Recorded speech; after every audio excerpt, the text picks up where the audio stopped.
为什么明明你的日语表达100%正确，可是只要你一开口就能听得出来你是一个外国人？怎样才能说出一口纯正地道的日式口音呢？大家好，我是平怡。如果你想认真的学习好日语，欢迎关注订阅我的频道。我们中国人在学习日语的时候，会不自觉地受到中文母语发音的影响，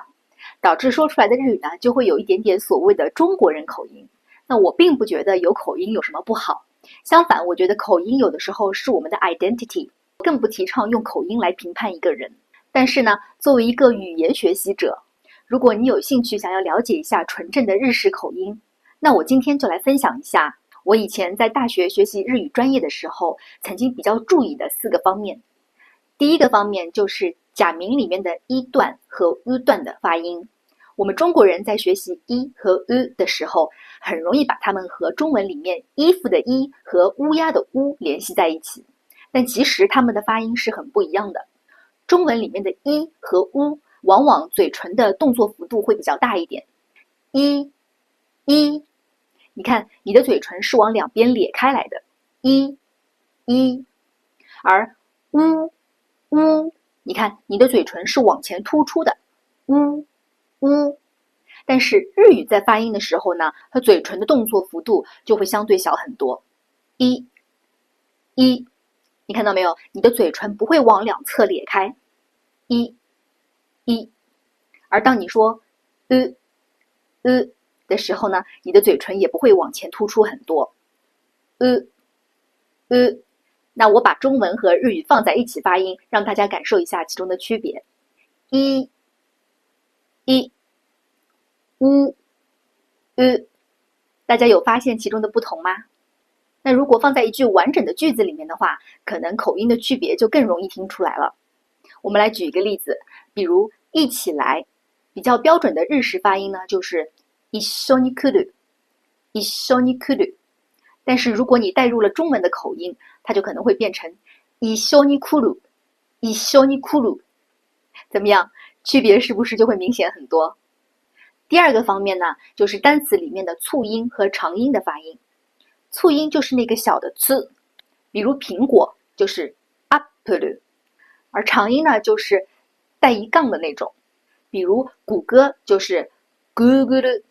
无论是促音还是长音，在发音的时候都要给它们留出一个音节的位置，所以 apple 就有4个音节，啊，中间那个不发音的促音小 c， 后面的 p 和 lu 各占一个音节， Google 也有4个音节，前面的长音部分 gu 占2个音节，后面的 gu 和 lu 分别占1个音节。这里呢，给大家介绍一个对于初学者来说可能比较实用的方法，就是你可以一边用手来打节拍，一边来念这些单词。比如刚才说的4个音节就是4拍，1、2、3、4 apple Google， 大家也可以用这个方法来试试看。那这里呢，就顺便再跟大家讲一个笑话。曾经有一个朋友，他想跟大家说他周末去游泳池了。那正确的说法呢，应该是週末にプールに入った。这里的入った是带有一个促音的。可是我那个朋友啊，在发音的时候没有把那个促音发出来，他说的是週末にプールに入った。那这个意思呢，就变成了他周末啊吐在了游泳池里。所以啊，大家一定要学好发音，这样才可以避免类似的尴尬。那第3个方面呢，是 accent， 它指的是日语单词里面的重音声调。日语的单词有4个重音声调，分别是头高型、平板型、尾高型和中高型。首先头高型，顾名思义，就是这个单词的发音重音在它开头的第1个假名上。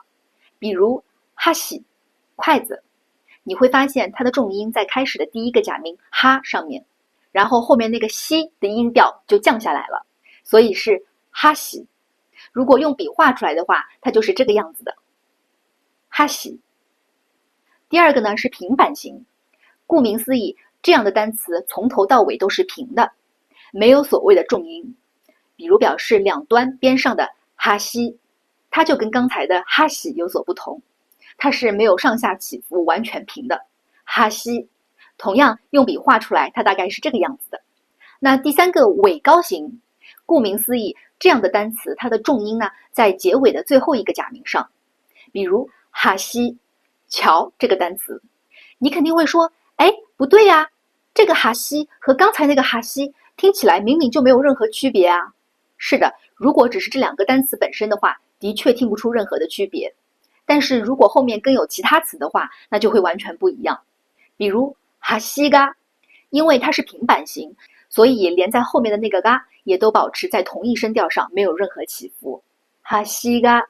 而哈西嘎，因为它是尾高型，重音在单词结尾的那个西上面，所以出现在西后面的那个词音调就必须降下来。哈西嘎，哈西嘎。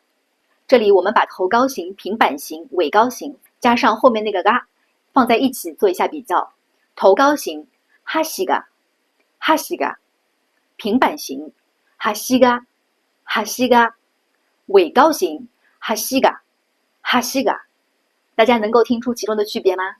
那最后一个中高型就比较好理解了，它的重高音在中间的那个假名上，比如草莓一基果，它的重高音就在当中的那个七上面。那同样用笔画出来就大概是这个样子的，一基果。